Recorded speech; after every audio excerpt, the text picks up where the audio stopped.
In the frozen depths of winter, when castles became prisons of stone and ice, the most dangerous place wasn't the battlefield or the dungeon.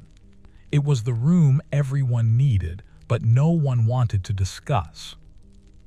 Hello, dear traveler.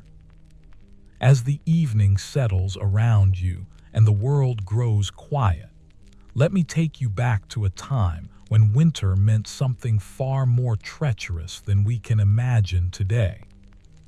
Settle yourself comfortably, breathe deeply, and let your mind wander backward through the centuries to a world of stone and ice, where even the simplest necessities of life held hidden dangers. In the bitter winter of 1348, in the northern reaches of England, where the wind came howling down from Scotland like a wolf seeking prey, there stood a castle called Thornwick. It wasn't one of the grand fortresses that would make its way into history books, nor was it a crumbling ruin that would be forgotten entirely. Thornwick was something in between, a respectable holding of moderate size, with walls thick enough to withstand a siege, but not so imposing as to invite one. Its lord was a minor baron, and its people were the sort who lived their lives in the long shadow between the great and the forgotten. Among these people was a man named Thomas Carpenter, and though his surname told you his trade, it didn't begin to tell you his story. Thomas was 34 years old in that winter of 1348, though he looked both younger and older depending on the light. When he smiled, which he still did despite everything life had thrown at him, the years fell away and you could see the boy he'd been, gap-toothed and eager, always ready with a joke or a clever observation. But when he was tired, when the weight of responsibility pressed down on his shoulders like a physical thing, he looked like a man of 50, with lines carved deep around his eyes and mouth. He had the hands of his profession, broad and capable, scarred in 100 places from slips of the chisel and catches of the saw. His fingers were long and surprisingly elegant for a man who worked with wood, and there was a delicacy to the way he touched things that spoke of an artist's soul trapped in a tradesman's life. Not that Thomas would have put it that way. He would have said simply that he liked his work, that there was satisfaction in taking a rough piece of oak or ash and transforming it into something useful, something that would last beyond his own brief span of years. Thomas lived in a small house built against the inner curtain wall of the castle, one of a row of similar dwellings that housed the craftsmen and servants who kept Thornwick running. The house had 2 rooms, a main room where the family cooked, ate, worked, and entertained what few guests they had, and a smaller room where they slept. In winter, they heated only the main room, letting the fire in the central hearth do what it could against the cold that seeped through every crack and gap in the wattle and daub walls. The sleeping room became so cold that frost formed on the inside of the shutters, creating patterns like ferns that would have been beautiful if they hadn't been a reminder of how thin the barrier was between shelter and the killing cold outside. He shared this house with his wife Eleanor and their 3 children. Eleanor was a year younger than Thomas, a woman of medium height with dark hair that she kept covered as respectability demanded and eyes that missed nothing. She had been pretty once, and still was when you caught her in the right moment, But years of hard work and harder winters had worn away the softness that youth provides. She was the daughter of the castle's master baker, and she had brought to her marriage not only a small dowry, but also a network of connections within the castle hierarchy that had proven far more valuable than any amount of silver. Their eldest child was Margaret, who was 12 years old and already showing signs of becoming a beauty like her mother had been. She had Eleanor's dark hair and Thomas's easy smile, and a quick mind that sometimes worried her parents. She was clever enough to notice things that children weren't supposed to notice, to ask questions that had no easy answers. She helped her mother with the cooking and cleaning and minding of her younger siblings, but Thomas had also taught her some of the simpler aspects of his trade. She could sand a piece of wood smooth as silk, and she had an eye for finding the grain that would make a finished piece most beautiful. The middle child was John, who was 9 and as different from his sister as night from day. Where Margaret was thoughtful and observant, John was action and energy barely contained in a small body. He was always running, always climbing, always getting into some scrape or another. He had his father's love of making things but not his patience, and Thomas despaired of ever teaching the boy the fine work that was the difference between a carpenter and a mere woodworker. But John had a good heart, quick to share whatever he had and quick to defend those smaller or weaker than himself, which meant he often came home with bruises from fights he'd started on someone else's behalf. The youngest was Catherine, just 4 years old, with blonde hair that neither parent could account for, though Thomas's mother had been fair before age turned her hair gray, so perhaps it came from there. Catherine was the joy of the household, still young enough to believe that the world was fundamentally good and that adults could fix anything. She had a laugh like bells, and even in the darkest part of winter, she could somehow find reasons to be delighted. She loved to sit with her father while he worked, asking endless questions about what he was doing and why, and Thomas never had the heart to send her away even when her chatter made concentration difficult. This was Thomas's world in the winter of 1348, small, bounded by the castle walls and the limits of his craft, but full nonetheless. He woke before dawn to the sound of the castle coming to life around him, the clatter of the kitchen servants starting their work, the bells calling the religious to prayer, the stamp and snort of horses in the stables. He broke his fast with whatever Eleanor provided, usually bread from her father's ovens, sometimes with a bit of cheese or a heel of bacon if they'd been fortunate, and then made his way to his workshop. The workshop was attached to the castle's main keep, a privilege that spoke to Thomas's skill and his father-in-law's influence.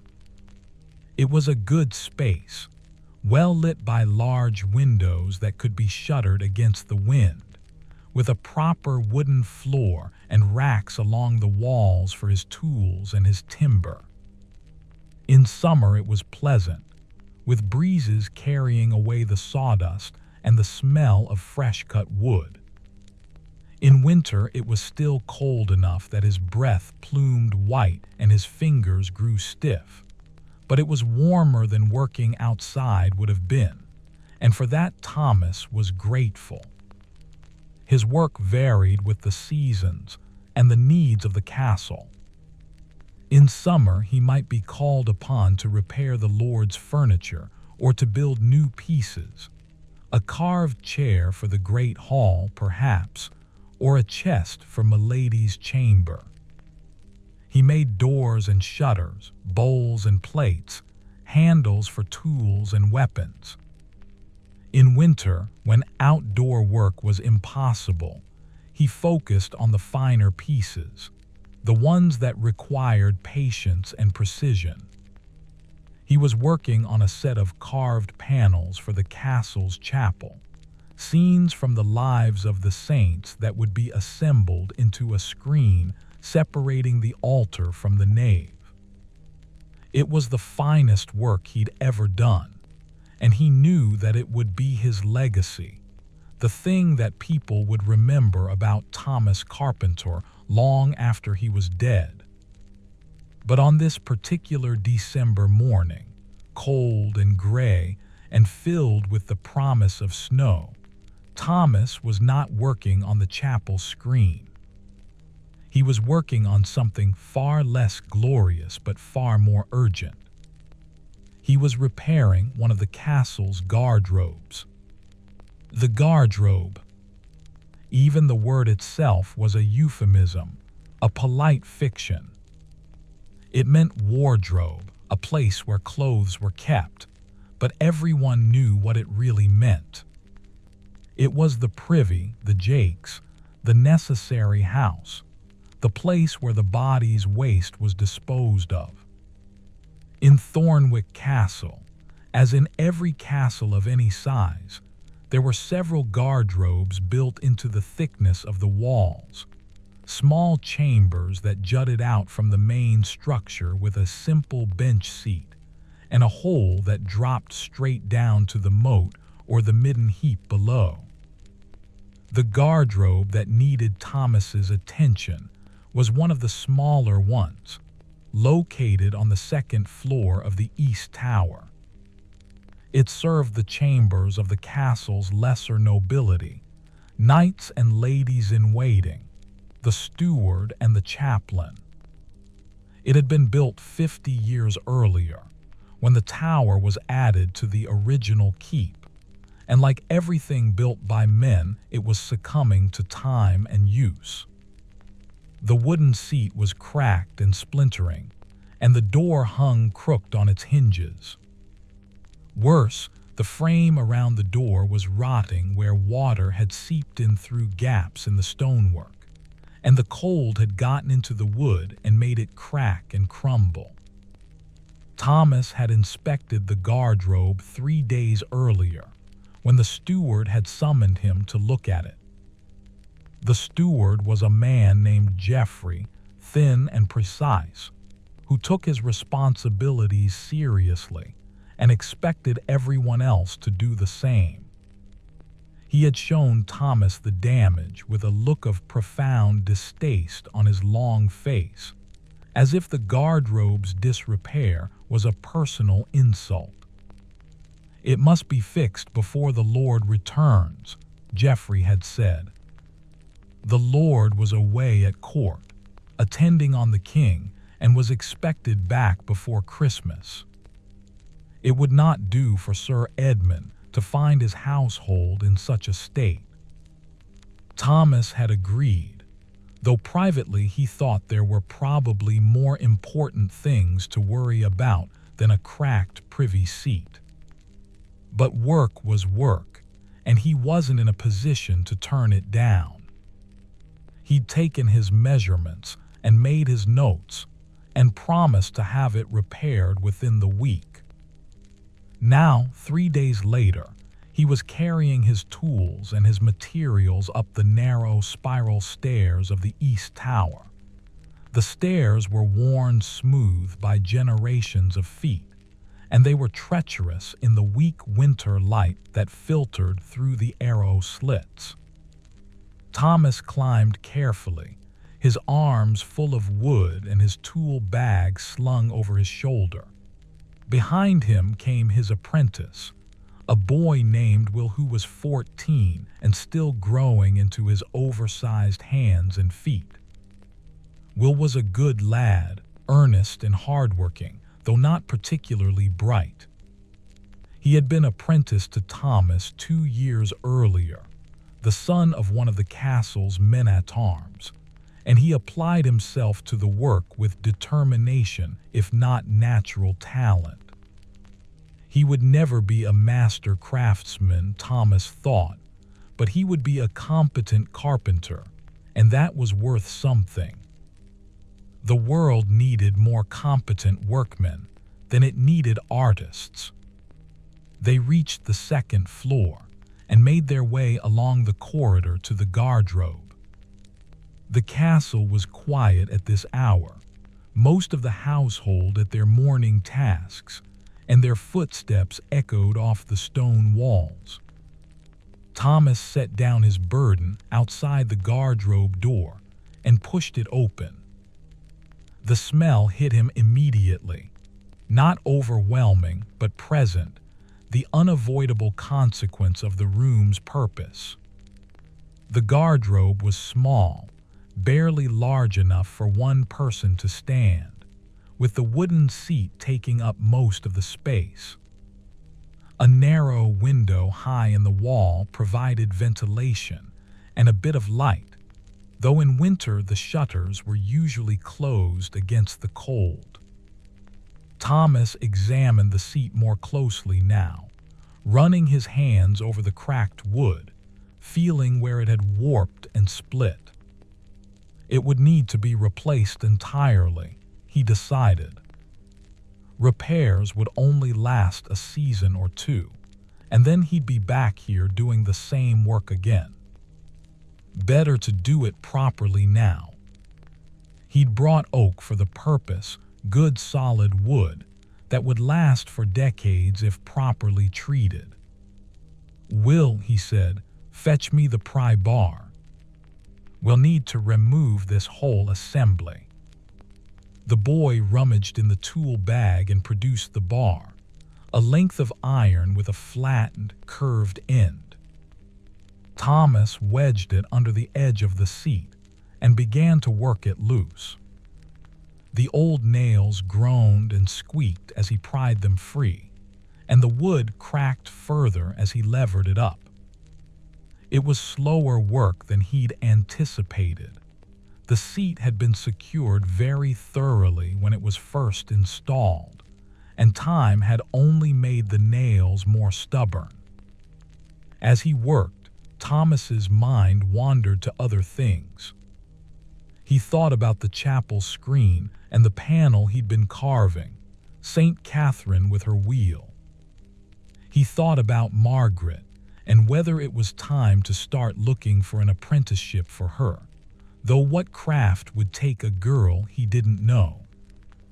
He thought about Elena and the way she'd been coughing lately, a dry, persistent cough that worried him more than he wanted to admit. He thought about the coming winter and whether they had enough firewood laid by, enough food stored away. He didn't think about the hole beneath the seat or what might be down there in the darkness. He should have. That was the thing that would haunt him later, that he should have been more careful, more thoughtful, more aware of the danger. But how could he have known? How could anyone have known? The seat came loose with a final crack and a shower of splinters. Thomas lifted it away and set it aside, then bent down to examine the opening. It was about a foot across, roughly circular, dropping straight down through the thickness of the wall and the floor below to empty into the castle moat. He couldn't see the bottom. It was too dark and too far down. But he could hear water moving sluggishly far below and smell the sharp tang of waste and decay. "Hand me that lamp," he told Will. The boy passed him a small oil lamp they'd brought for working in the dim space. Thomas held it over the opening, trying to get a better look at the condition of the stonework. The walls of the shaft were slick with moisture, and other things he didn't care to think about too closely. He could see places where the mortar had crumbled away, where the stones had shifted. It was worse than he'd thought. This wasn't just a matter of replacing the wooden seat. The whole structure needed work. He straightened up, shaking his head. "We'll need to report this to Jeffrey," he said. "This is going to take more than a day's work. The shaft itself is deteriorating. It should be relined, or at least the mortar should be replaced where it's failed."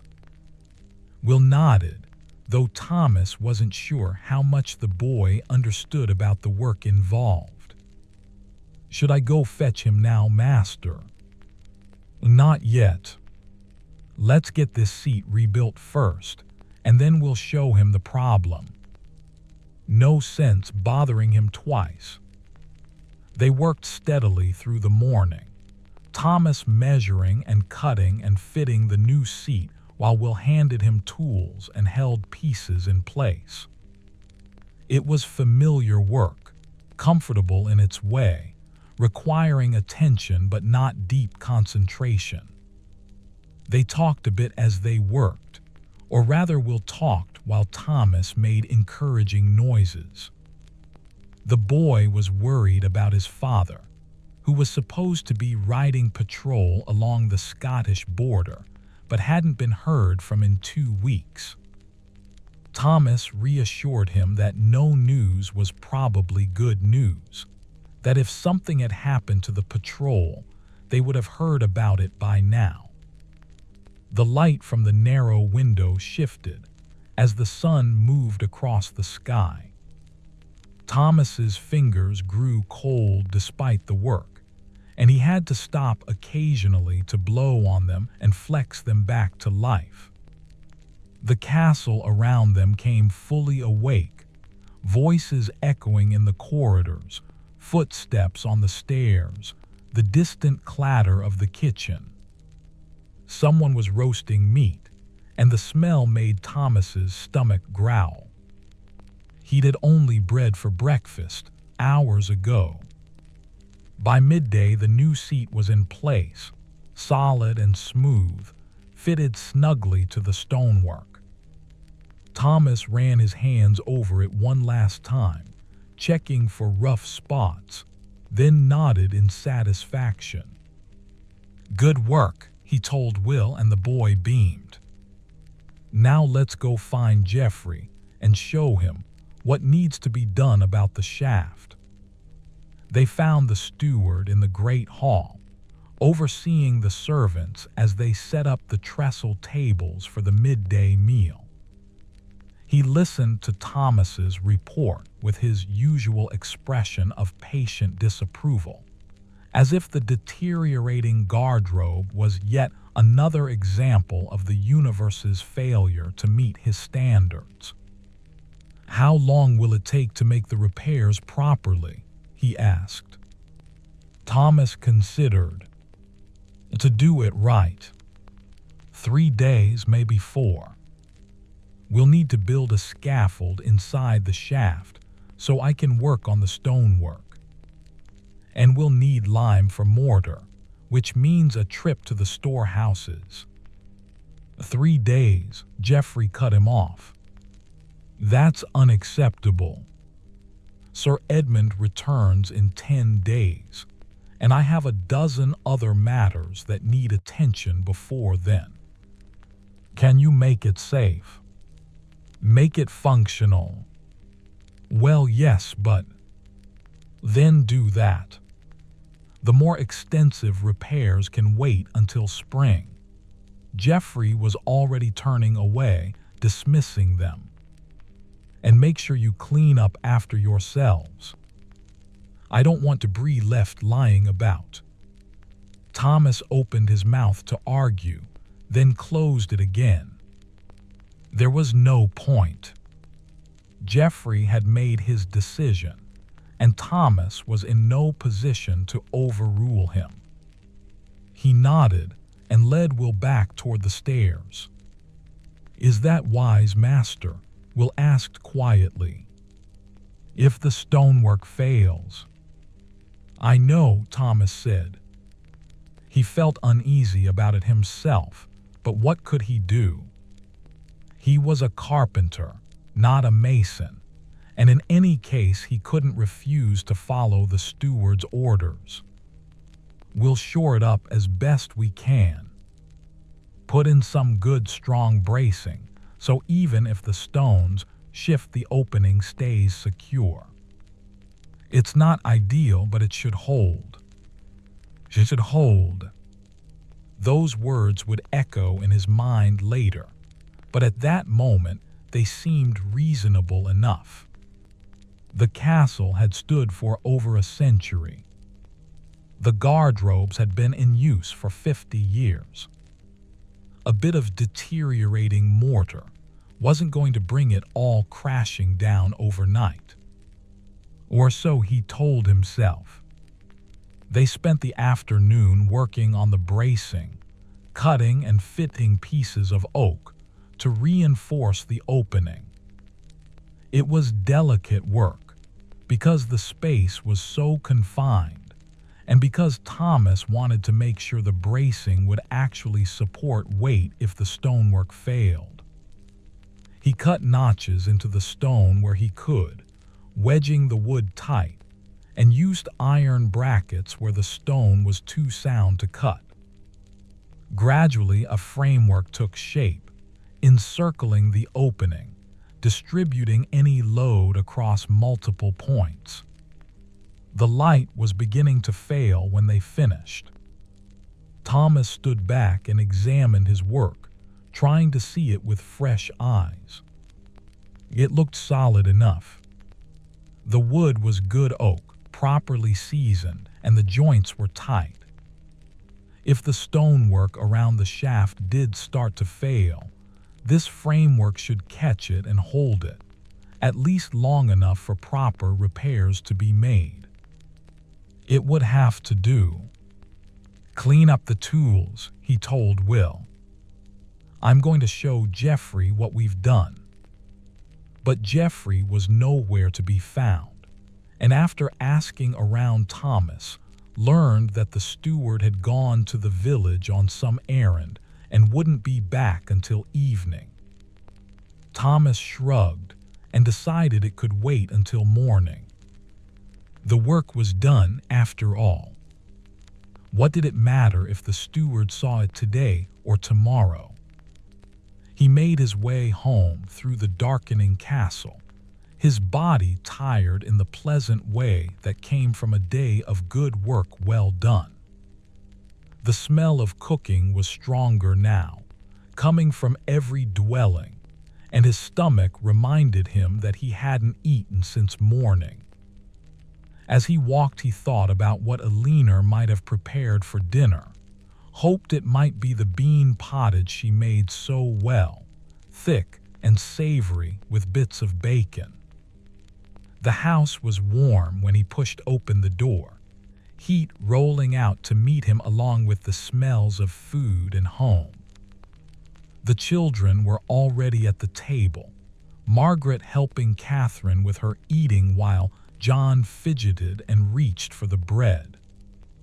Alina looked up from the pot she was stirring and smiled at him, and something in Thomas's chest loosened at the sight of her. "Good day?" she asked. "Good enough," he said, and bent to kiss her cheek before washing his hands in the basin by the door. They ate together, the family squeezed around the small table, talking about their days. Margaret had helped her grandfather in the bakehouse and learned a new way to braid bread dough. John had been in trouble for climbing on the stable roof, but swore he'd only been trying to rescue a cat that had gotten stuck there. Catherine wanted to know if her father had seen any dragons in the castle, and was disappointed when he said he hadn't. Alina had been to the market and had interesting gossip about the merchant's wife and the blacksmith's son, though she wouldn't share the details with the children present. It was ordinary. It was comfortable. It was the kind of evening that Thomas had experienced 1,000 times before and hoped to experience 1,000 times more. There was nothing to suggest that it was the last ordinary evening they would have for a very long time. After the meal, Thomas sat by the fire and worked on a small carving, while Eleanor put the children to bed. It was a simple thing, a small horse he was making for Catherine, but he enjoyed the detail work, the way the wood seemed to come alive under his hands. He could hear Eleanor in the other room, her voice soft as she told the children a story, and later her footsteps as she moved between the beds, tucking them in, kissing them good night. When she came back to the main room, she sat down beside him and picked up her own work, mending one of John's tunics. They sat in comfortable silence for a while, the only sounds the crackle of the fire and the soft scrape of Thomas's knife against wood. "You're worried about something," Eleanor said eventually. Thomas looked up, surprised. "What makes you say that?" "You get a line right here." She touched the spot between her eyebrows when you're worried. "And you've been quiet all evening." He smiled despite himself. After 12 years of marriage, she could still read him like one of the priest's books. "It's nothing really. Just a job I did today. The garderobe in the East Tower. The shaft is in worse shape than I thought, and Jeffrey won't authorize proper repairs until spring." "Is it dangerous?" "No," he said quickly. Then more honestly, "Probably not. I've braced it as well as I can. It should hold." "Should," Eleanor repeated, catching the same word Will had caught.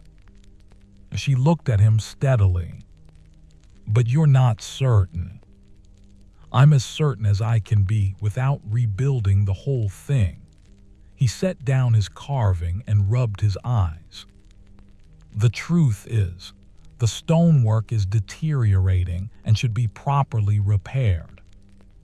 But Jeffrey says it can wait, and he's the steward. What am I supposed to do?" Eleanor was quiet for a moment, her needle moving in and out of the fabric. "You're supposed to keep people safe," she said finally. "That's what your work is for, isn't it? To build things that last, that protect people." "I know." He felt the weight of it, the responsibility. "I've done what I can. The bracing will hold. And maybe in spring they'll authorize the full repairs." She nodded, but he could see she wasn't entirely satisfied with his answer. Neither was he, truth be told. But what more could he do? He was a carpenter, not a lord. He followed orders, did his work, and hoped for the best. That was the way of things. They sat together a while longer, then banked the fire and went to bed. The sleeping room was cold enough that their breath misted, and they huddled together under the wool blankets for warmth. Thomas listened to Eleanor's breathing slow and deepen as she fell asleep, and tried to quiet his own mind enough to follow her. But sleep was elusive. He found himself thinking about the garderobe, about the crumbling mortar and the dark shaft dropping away into nothing. He thought about the framework he'd built, wondered if it would really be enough. He thought about Jeffrey's dismissive response, about the pressure to work quickly and cheaply rather than well. He thought about all the guardrobes in the castle, all the shafts and openings and holes built into the walls, and wondered how many of them were in similar disrepair. Eventually he did sleep, but his dreams were uneasy, full of falling and darkness, and the sound of stone grinding against stone. He woke before dawn as always, rose and dressed in the dark, careful not to wake Alina. He broke his fast with bread and weak ale, then made his way through the silent castle to his workshop. He planned to spend the day working on the chapel screen, getting back to the carving of St. Catherine that he'd been working on before the garderobe repair interrupted him. But he never got the chance. He'd barely settled into his work when Geoffrey appeared in the doorway of the workshop, his face even more pinched and disapproving than usual. "Thomas," he said without preamble, "I need you at the East Tower." "Immediately." Something in his tone made Thomas's stomach clench. He set down his tools and followed the steward without asking questions. They moved quickly through the castle, their footsteps echoing off the stone. Other people were moving as well, servants and men-at-arms, all heading in the same direction, all with the same tense, urgent manner. As they climbed the stairs of the East Tower, Thomas could hear voices above, shouting, and smell, something that made his throat close with dread. It was the smell of sewage, thick and overwhelming, mixed with something else, something wrong. They emerged onto the second floor, and Thomas saw immediately what had happened. The door to the garderobe stood open, and water was spreading across the corridor floor, dark and foul-smelling. But it wasn't just water.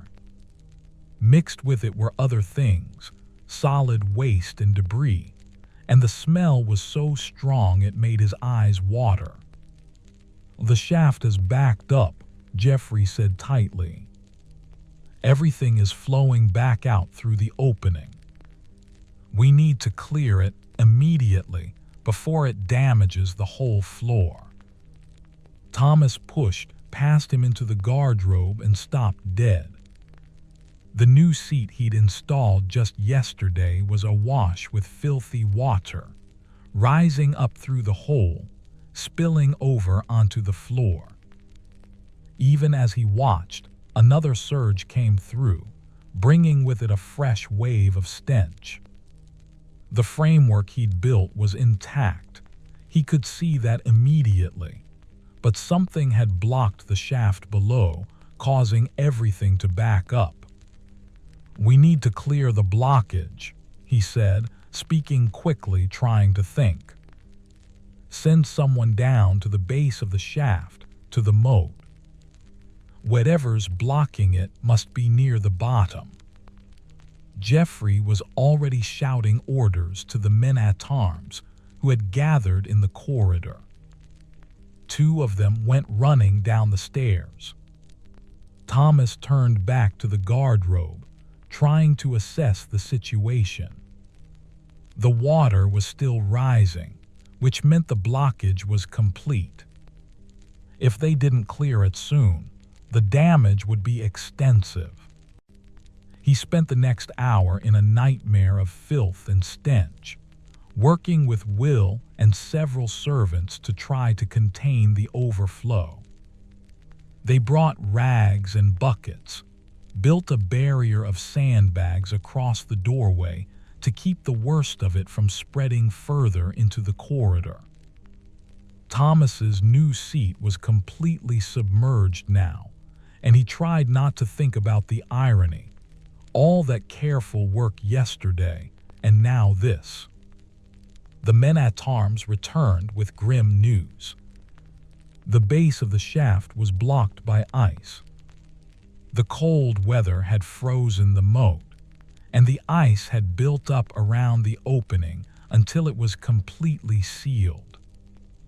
Everything that had gone down the shaft in the past day had nowhere to go but back up.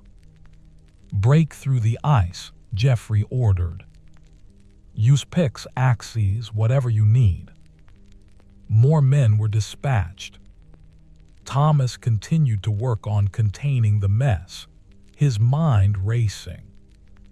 This was worse than he'd thought. If the shaft could be blocked by ice, if the pressure could build up enough to force everything back up through the opening, then the whole structure was more vulnerable than anyone had realized. What if the ice had damaged the shaft itself? What if his bracing wasn't enough? It took most of the morning to break through the ice and clear the blockage. When they finally did, the backed-up sewage rushed out in a torrent, and slowly the level in the garderobe began to drop. By midday, it was down to normal, and by afternoon, they had cleaned up most of the mess in the corridor. Thomas stood in the garderobe, looking down at his ruined seat, and felt something like despair wash over him. All that work wasted.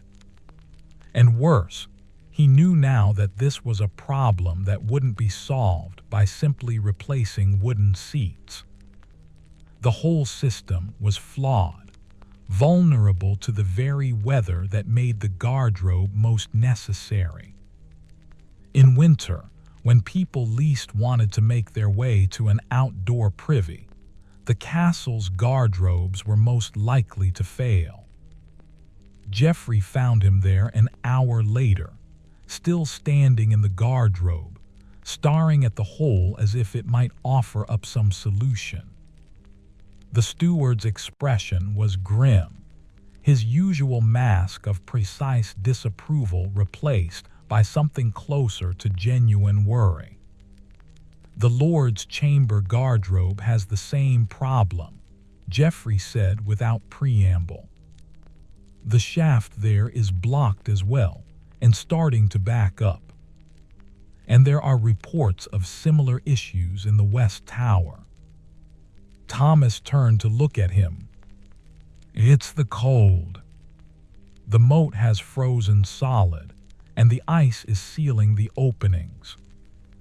Every garderobe that empties into the moat is going to have this problem until the weather warms." "That could be months." Jeffrey's voice was flat.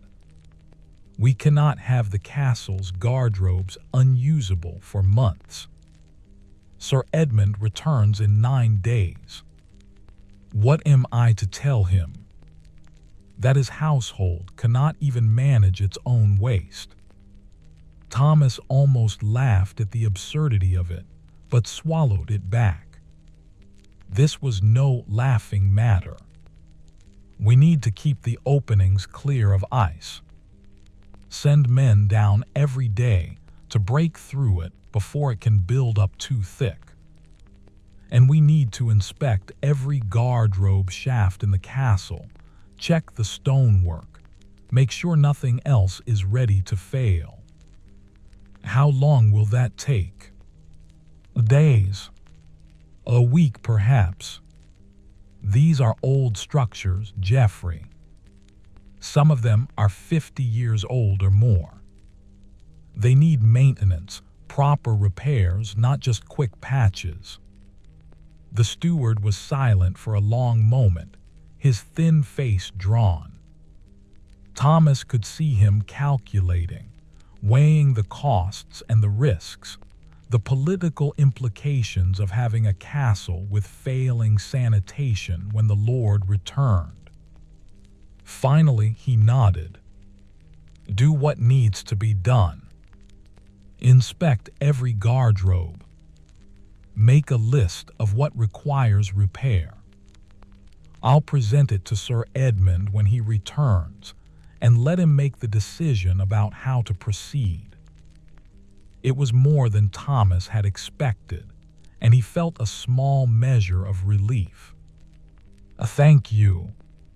I'll start immediately. One more thing. Jeffrey's voice dropped, became almost confidential. This situation, the backing up, the mess, it must be contained quietly. I don't want panic spreading through the household. The servants will gossip, of course, but do what you can to minimize the talk. The last thing we need is rumors that the castle itself is falling apart. Thomas nodded, understanding. Reputation was everything for a minor noble like Sir Edmund.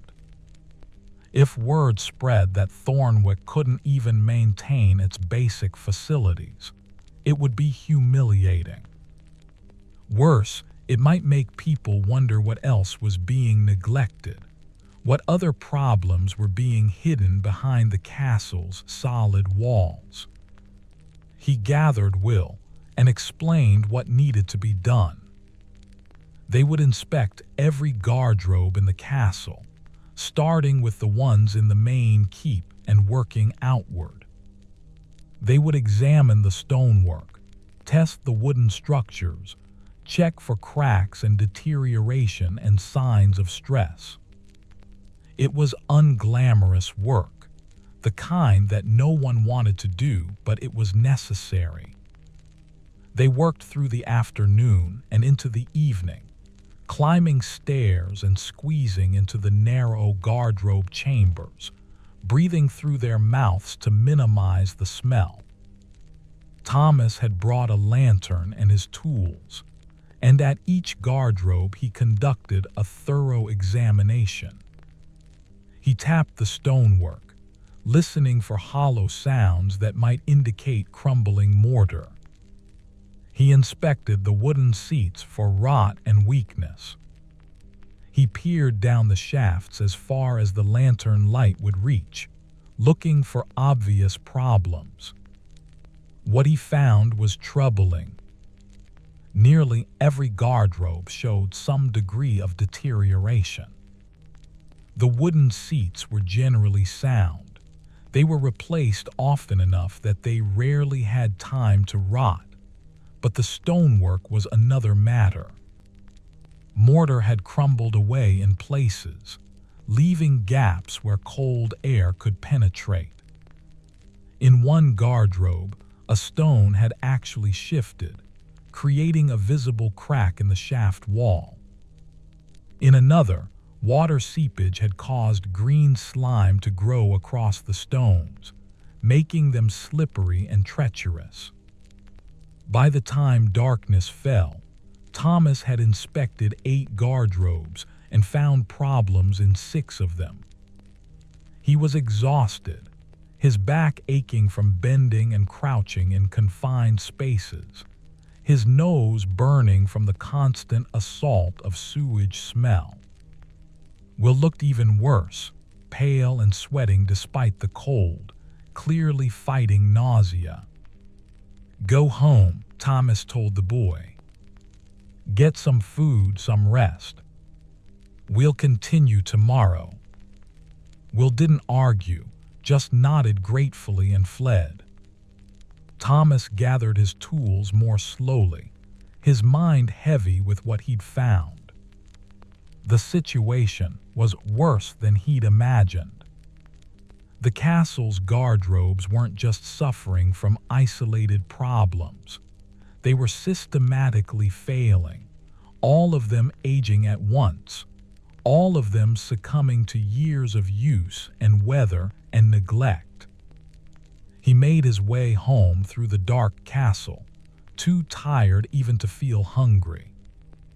Elena took one look at him and drew him to the fire without a word.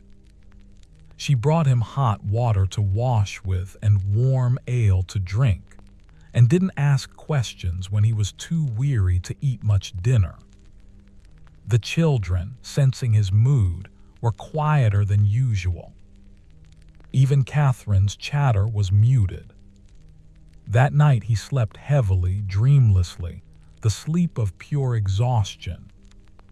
But he woke in the darkest hours of the night to the sound of shouting somewhere in the castle, distant but urgent. He lay still for a moment, hoping it was nothing, hoping he could ignore it and go back to sleep. But the shouting continued, and he heard running feet in the courtyard below. He rose and dressed quickly, careful not to wake Alina, though he saw her eyes open in the darkness. "It's probably nothing," he whispered. "Stay here." But he knew, even as he said it, that it was something. "You didn't shout like that for nothing. You didn't run through the castle in the middle of the night unless something had gone very wrong." He made his way toward the noise, following other figures who were emerging from their dwellings, all moving in the same direction. Toward the east tower, toward the garderobe he had just repaired. The corridor on the second floor was chaos. People crowded the narrow space, servants and men at arms, all talking at once, all pointing. Thomas pushed through them, his heart hammering until he reached the garderobe. The door hung from one hinge, twisted and broken. Inside, the new seat he had installed was gone, completely gone, and the opening in the floor was twice the size it should have been. Stones from the shaft had collapsed inward, taking the wooden framework with them, creating a ragged hole that dropped away into darkness. The smell that rose from it was overwhelming. And there was blood. Not much, but enough. Dark stains on the broken wood, on the stone edges of the enlarged opening. Jeffrey appeared at his elbow, his face colorless in the lantern light. One of the chambermaids. She came to use the garderobe in the night. The seat gave way beneath her, and she fell. Thomas felt the world tilt. He fell. How far? All the way. Down to the moat. Jeffrey's voice was barely audible. They've sent men to look for her, but he didn't finish. He didn't need to. If she had fallen the full height of the shaft, 2 stories down to frozen ground, there was no chance she had survived. Thomas moved closer to the opening, holding his lantern over it. He could see where the stonework had failed, where the mortar had given way and the stones had simply collapsed inward. His wooden framework had tried to hold. He could see the marks where the wood had been stressed, but the weight of the shifting stones had been too much. The whole thing had cascaded, stone pulling on stone, until the entire opening had given way. "I need to see the base of the shaft," he said. His voice sounded strange in his own ears, distant and mechanical. They went down together, Thomas and Jeffrey and several men at arms, carrying torches and lanterns. They made their way around the castle's exterior to where the east tower met the moat. The moat was indeed frozen solid, a fact that was hideously relevant now. If it had been summer, if there had been water below to break the fall, perhaps she might have had a chance. They found her at the base of the tower, among the rubble and waste that had accumulated there over decades. She was lying impossibly twisted, her body broken by the fall. Thomas knew her by sight. Her name was Alice. She was perhaps 16, the daughter of one of the village farmers. She had come to work at the castle only a few months earlier. She was still alive. It seemed impossible, but when they reached her they could see shallow breathing, could hear small sounds of pain. Her eyes were open but unfocused, and there was blood on her face, in her hair, soaking into her dress. One of her legs was bent at an angle that made Thomas turn away, fighting the urge to be sick. "Get the physician," Jeffrey snapped at one of the men-at-arms. Quickly. They waited in the cold and the dark while the man ran for help. Thomas knelt beside Alice, not knowing what to do, afraid to touch her in case he made things worse. She was shivering, and he took off his cloak and laid it over her, the only thing he could think to do. "The seat," she whispered. Her voice was so faint he had to lean close to hear. "It broke. I felt it break, and then I was falling." "Don't try to talk," Thomas said. His hands were shaking. "Help is coming." The physician arrived, an elderly man named Brother Martin who served both as the castle's medical care and as chaplain. He took one look at Alice, and his face went carefully blank, the expression of a man who had seen too much death to show his feelings anymore. He examined her briefly, gently, and then sat back on his heels. "There's nothing to be done," he said quietly. "Her back is broken, and God knows what internal injuries. Even if we could move her to the infirmary, which we cannot without killing her immediately, she would not survive the night." "You have to try," Thomas said. "There must be something." "There is nothing." Brother Martin's voice was not unkind, but it was final. "All I can do is ease her passing." He had brought his bag, and from it he took a small vial. He mixed something with water and helped Alice drink it, supporting her head with surprising tenderness. "For the pain," he explained. "She'll drift away now peacefully."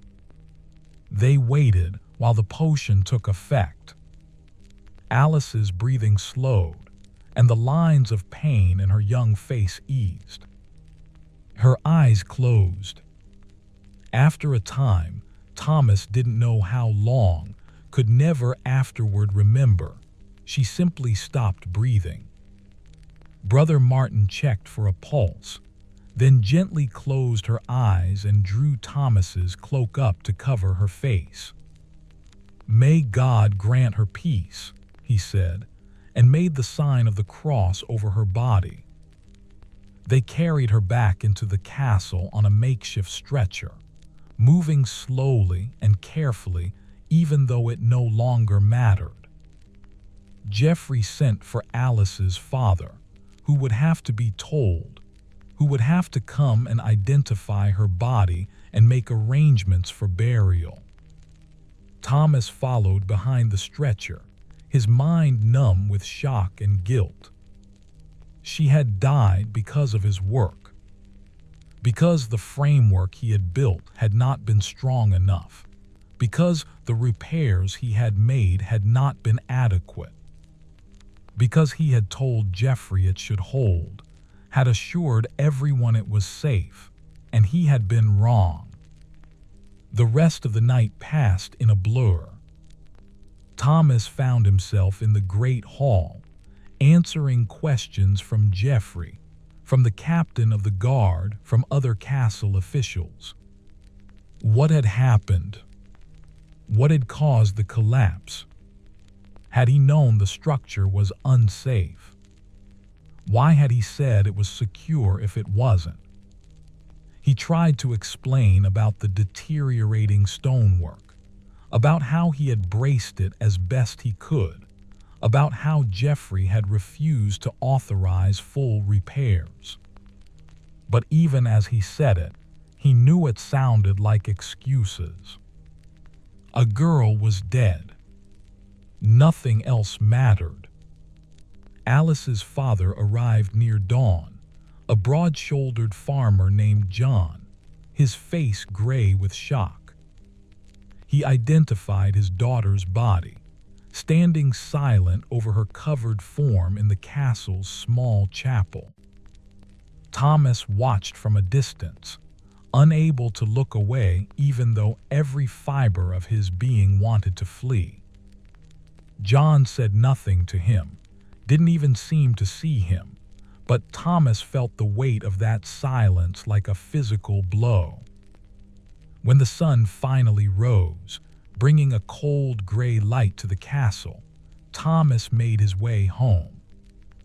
He found Eleanor awake, waiting for him, already knowing something terrible had happened from the way the castle had been stirring all night. He told her everything, his voice flat and exhausted, and when he was done, she held him while he shook with delayed reaction. "It wasn't your fault," she said firmly. "You did what you could with what you were given. Jeffrey wouldn't authorize proper repairs. You told me so yourself.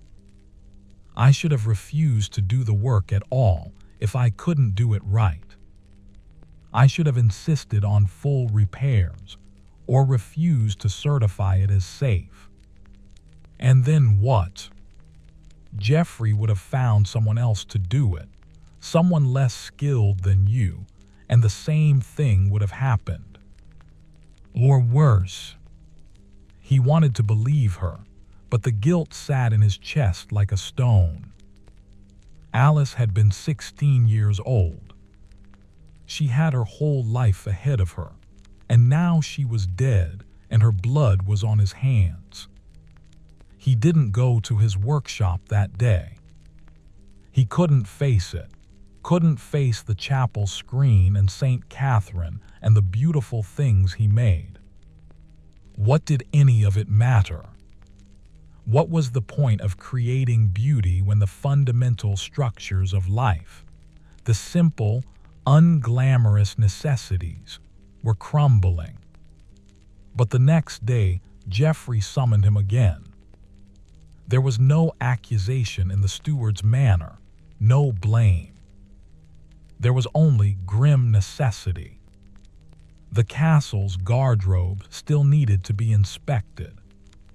The problem still needed to be cataloged and addressed. Life and its necessities went on.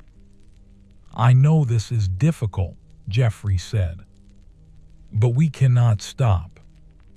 If anything, this tragedy makes it more urgent that we identify and repair all the failing structures before someone else is hurt." Thomas nodded slowly. He understood the logic, even if his heart rebelled against it. "I'll need help. This is beyond what Will and I can do alone. Some of the repairs require masonry work, and all of them need to be done quickly. You'll have whatever resources you need." Jeffrey's voice was heavy. "Sir Edmund will hear about this before he returns. News travels too fast for it to be kept quiet. When he arrives, I want to be able to tell him that we've identified all the problems and are already working on solutions." So Thomas went back to work.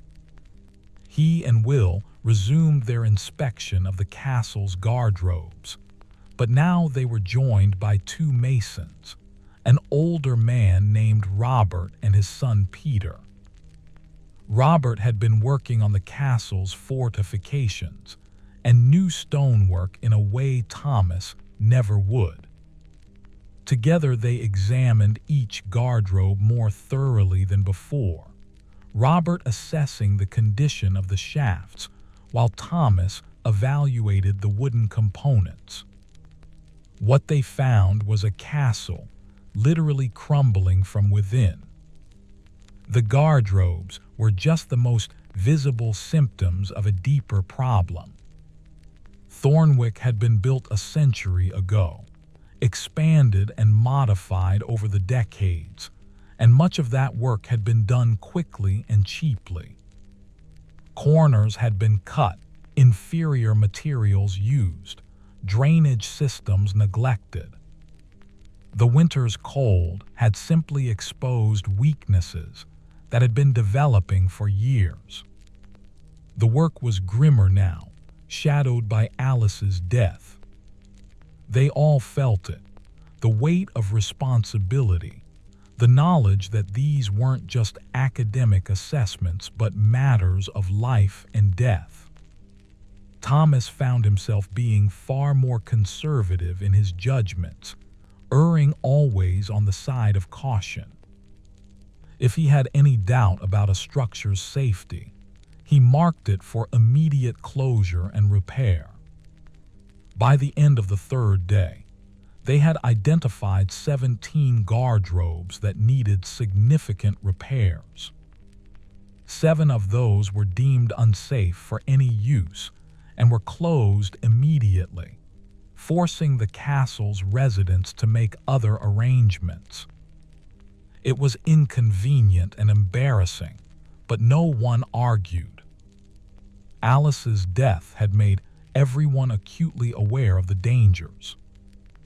Geoffrey presented their findings to the castle's council, the senior household officials who managed Thornwick's day-to-day operations.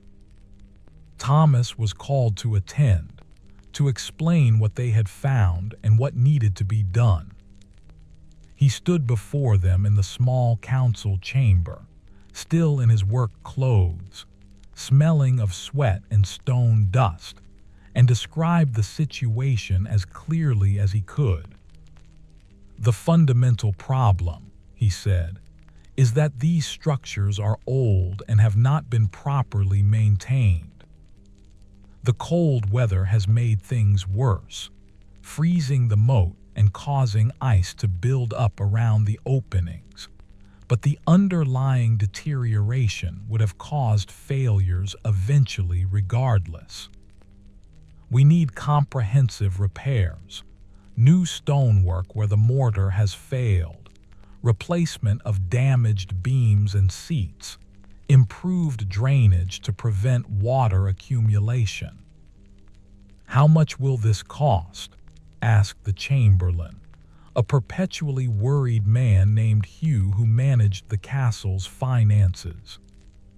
Robert the mason answered that one. £15, perhaps 20. The stonework alone will require significant materials and labor, and some of the shafts may need to be completely rebuilt. There was silence around the table.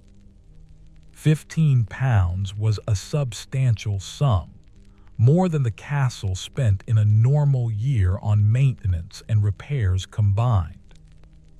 "Sir Edmund will have to decide," Geoffrey said finally. "We can present the situation to him when he returns, along with your recommendations. In the meantime, continue with the most urgent repairs, anything that poses an immediate safety risk."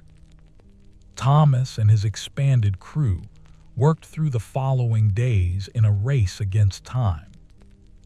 They needed to make as much progress as possible before Sir Edmund returned, both to show that the situation was being addressed and to minimize the disruption to the household. It meant long days and sometimes working into the night by lamplight, but no one complained. The memory of Alice's broken body was too fresh. Thomas found himself thinking about her often as he worked. He hadn't known her well. She was just one of many servants who passed through the castle, faces he saw occasionally but never really noticed. Now he wished he had paid more attention, had learned something about her beyond her name. Did she have siblings? What had brought her from her father's farm to work in the castle? What had she dreamed about for her future? He would never know the answers to those questions, and that seemed like another tragedy piled on top of the first. Elena noticed his dark mood, of course. She always noticed. One evening when the children were asleep, she sat beside him and took his hand. "You're carrying this like a burden," she said gently. "But you're not responsible for every stone in this castle, Thomas. You're not responsible for decisions made decades ago, or for Jeffrey's refusal to authorize proper repairs, or for the weather. You did your best with what you had. My best wasn't good enough. No one's best is always good enough. That's part of being human. We do what we can, and sometimes it's not enough, and we have to live with that." He knew she was right intellectually, but knowing and feeling were different things. The guilt remained, a constant ache like an old injury that never quite healed. Sir Edmund returned to Thornwick on a cold, clear day, exactly when he was expected. Thomas watched from his workshop window as the Lord's party rode through the castle gates. A dozen men on horseback, the Lord himself distinguished by his fine cloak and the deference everyone showed him. Sir Edmund was a man in his middle years, with the weathered look of someone who spent much time outdoors and the confident bearing of someone born to command. Jeffrey met him in the courtyard, and Thomas saw them talking, saw the steward gesturing, explaining. Even from a distance, he could see Sir Edmund's expression darken as he learned what had happened in his absence. After a few minutes, the Lord dismounted and strode into the keep, Jeffrey hurrying to keep pace. Thomas knew he would be summoned eventually, and sure enough, a servant appeared an hour later to bring him to the great hall. Sir Edmund was there with his senior household, still in his traveling clothes, mud-splattered and road-weary. But his eyes were sharp as they fixed on Thomas. "You're the carpenter who worked on the Garderobe where the girl died." It wasn't a question, but Thomas answered anyway. "Yes, my lord." "Explain to me what happened. Why did the structure fail?" Thomas explained as he had explained to Jeffrey, to the council, to anyone who asked.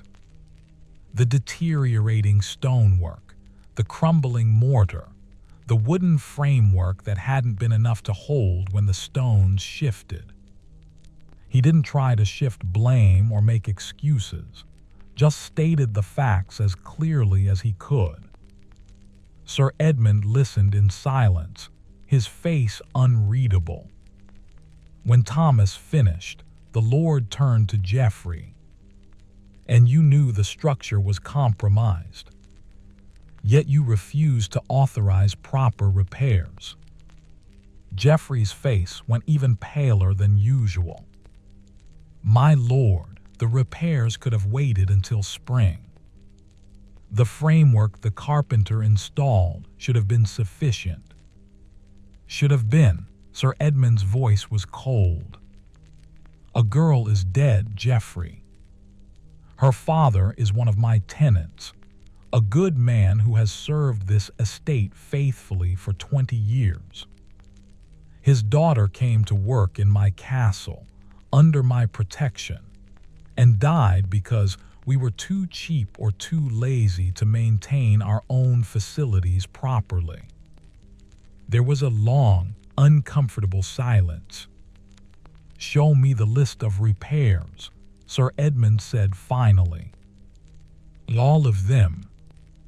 Everything that needs to be done." They spent the rest of the afternoon, going through the catalog that Thomas and Robert had compiled. Sir Edmund examined each item, asked detailed questions about the nature of the problems and the proposed solutions, occasionally climbing the stairs himself to inspect particularly serious cases. He was thorough and surprisingly knowledgeable about building and maintenance, asking the kinds of questions that showed real understanding. As evening approached, they returned to the great hall. Sir Edmund sat in his chair and looked at the assembled household officials. "We will do the repairs," he said. "All of them. Not in spring now. I don't care if it's the middle of winter. I don't care if it's expensive or inconvenient. We will make this castle safe for the people who live and work here, because that is our duty and our responsibility." Hugh the Chamberlain started to speak, probably to object to the cost, but Sir Edmund cut him off with a look. "I will not have another death on my conscience, because we were too miserly to maintain our own home. The repairs begin immediately. Geoffrey, you will oversee the work. Thomas, Robert, you will direct the actual repairs and have whatever men and materials you need. Is that clear?" They all nodded. Thomas felt something ease in his chest, a tension he hadn't fully realized he was carrying. This wouldn't bring Alice back, wouldn't undo what had happened, but at least something good might come from the tragedy. Sir Edmund dismissed them, but as Thomas was leaving, the Lord called him back. "A word, Carpenter." Thomas returned, wondering if he was about to be dismissed, blamed for the accident despite the Lord's earlier words. But Sir Edmund's expression was not angry. "Geoffrey tells me you tried to get authorization for proper repairs before the accident. That you warned the structure needed more than just surface work." "Yes, my lord. Though I should have been more insistent." "I should have." "You should have nothing." Sir Edmund's voice was firm. "You did your job. You identified the problem. You reported it. You did what you could with the resources you were given. The failure was not yours. It was mine, for not ensuring proper maintenance procedures were in place. It was Geoffrey's, for prioritizing convenience over safety. But it was not yours." Thomas didn't know what to say to that. He managed a nod. "I'm told you do excellent work," Sir Edmund continued. "The chapels screen your carving, for instance. I saw it briefly when I came through. It's beautiful work, the kind that will last generations." "Thank you, my lord. But beauty means nothing if the basic structures fail. A castle can have the finest carvings and the richest tapestries, but if the walls are crumbling and the floors are unsafe, what good is any of it?" He paused, seeming to consider his next words carefully. "I want you to take charge of all carpentry work related to these repairs. Not just the garderobes, everything. Inspect the entire castle. Find every weakness, every failing structure, every place where age or neglect has created a danger. Report directly to me, not to Geoffrey. I want complete honesty about what needs to be done."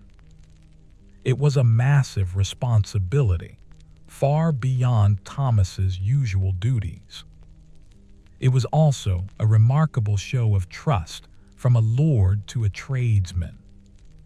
"My lord, I'm honored, but I'm not sure I have the experience." "You have the honesty, which is more important. And you have the skill. The rest you'll learn." Sir Edmund stood, signaling the conversation was over. "Oh, and Thomas. Alice's father, John is his name. I want you to meet with him. Explain what happened, what we're doing to prevent it from happening again. It won't ease his grief, but he deserves to know the truth." That evening, Thomas walked through the village to John's farmstead with leaden steps. The sun had set, and the stars were emerging in a clear, cold sky. His breath plumed white in the air, and ice crunched beneath his boots. He carried with him a purse of silver, Sir Edmund's compensation to Alice's father, 20 shillings that could never replace a daughter, but might at least ease the family's immediate financial burden. He also carried the weight of words he didn't know how to say. The farmstead was modest but well kept, a sign of a man who took pride in his work. Smoke rose from the chimney, and light glowed through the gaps around the shuttered windows. Thomas stood at the door for a long moment, gathering his courage before he finally knocked. John opened the door himself. He was a big man, broad-shouldered from years of farm work, with hands like oak roots. His face was drawn with grief, his eyes red-rimmed. When he saw Thomas, his expression didn't change. There was no anger there, but no welcome either. Just a terrible, hollow emptiness. "Master John," Thomas began, his voice rough. "I'm Thomas the carpenter. I worked on the Garderobe where your daughter, where Alice fell. Sir Edmund sent me to speak with you." For a moment John just stared at him, and Thomas thought he might close the door in his face. But then the farmer stepped back, gesturing for him to enter. The interior of the house was warm and clean. A woman, Alice's mother, Thomas assumed, sat by the fire, her hands busy with some mending, though her eyes were distant, unfocused. 2 younger children, a boy and a girl, sat at the table, their faces solemn beyond their years. The family was in mourning, and Thomas felt like an intruder, bringing his explanations and his silver into the midst of their grief. "Speak then," John said, not sitting, not offering Thomas a seat. So Thomas spoke. He explained what had happened as clearly and honestly as he could. He described the deteriorating stonework, the repairs he had attempted, the way the structure had failed. He didn't make excuses or try to shift blame. He simply told the truth, that he had done his best, but his best hadn't been good enough, and Alice had paid the price for that failure. "I'm sorry," he said when he was done. "I know that doesn't change anything, doesn't bring her back. But I am deeply, truly sorry. If I could trade places with her, if I could undo what happened, I would do it without hesitation." John was silent for a long time, his jaw working.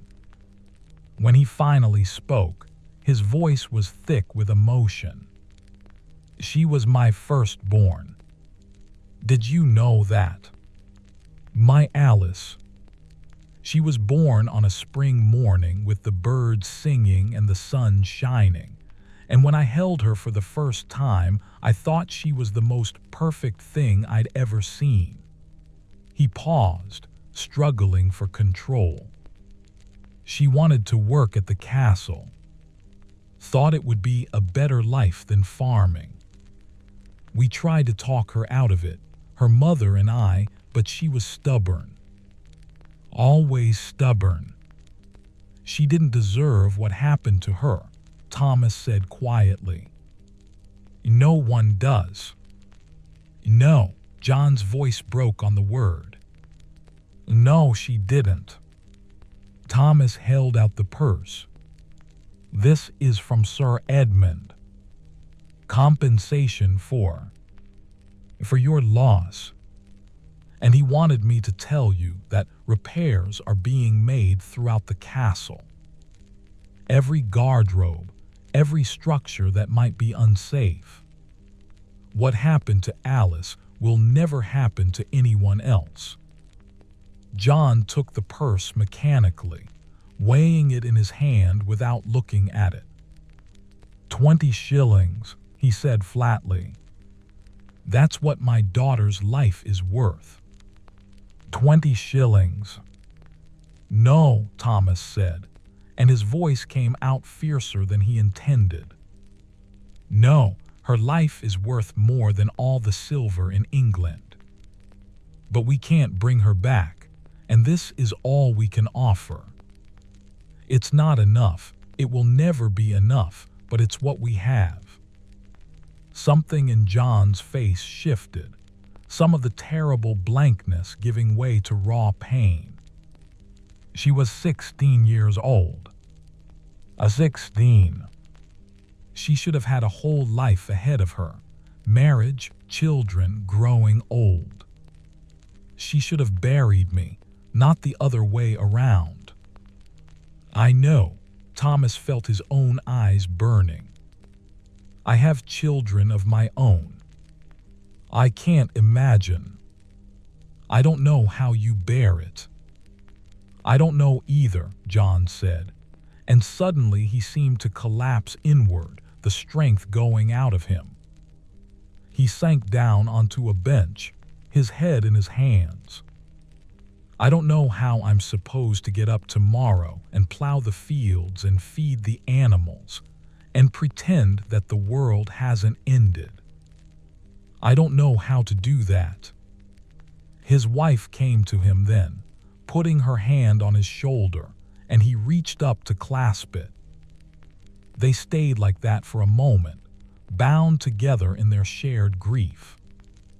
Thomas felt like he was intruding on something too private for outsiders, but he couldn't leave, not yet. If there's anything I can do, he said helplessly.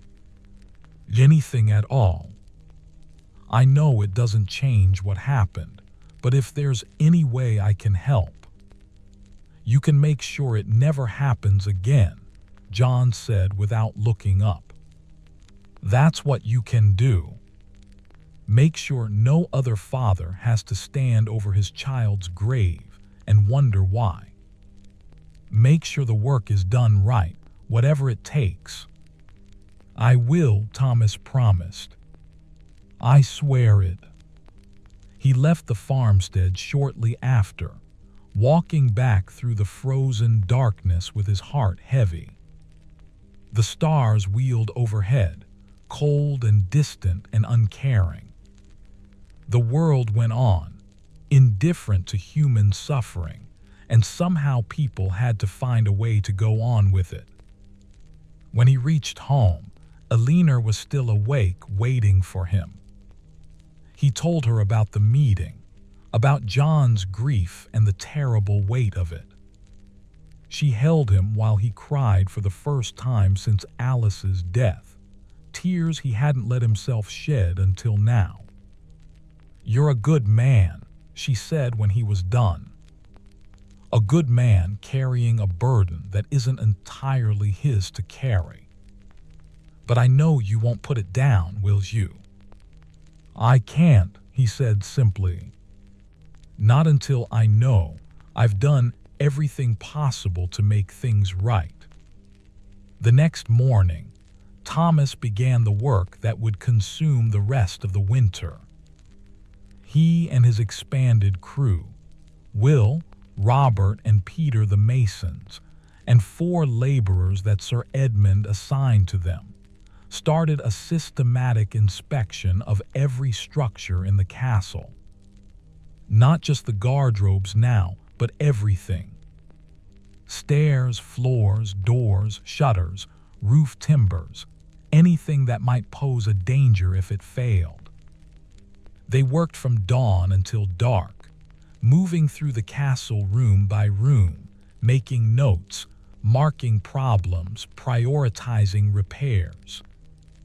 It was exhausting work, physically and mentally demanding, but Thomas drove himself relentlessly. Every time he felt tired, every time he wanted to take a shortcut or accept a merely adequate solution, he thought of Alice and forced himself to be more thorough. They found problems everywhere. A staircase in the north tower where the steps had worn so thin they were near to cracking. A section of floor in the servants' quarters where water damage had rotted the joists beneath. A door frame in the armory that had shifted, creating a gap large enough for winter wind to howl through. The list grew longer every day, a catalog of neglect and aging that was overwhelming in its scope. But they also began making repairs. The most urgent problems were addressed immediately. The staircase was reinforced, the rotted joists replaced, the door frame reset. The guardrobes received special attention. Working with Robert and Peter, Thomas developed a system for inspecting and repairing the shafts. They built scaffolding that could be lowered down into the openings, allowing the masons to work on the stonework from inside. It was dangerous, claustrophobic work, and more than once Thomas had to overcome his own fear of the dark, narrow spaces to inspect what was being done. The cold made everything harder. Mortar had to be mixed carefully and protected from freezing before it could set. Workers' hands grew numb even through gloves, making fine work difficult.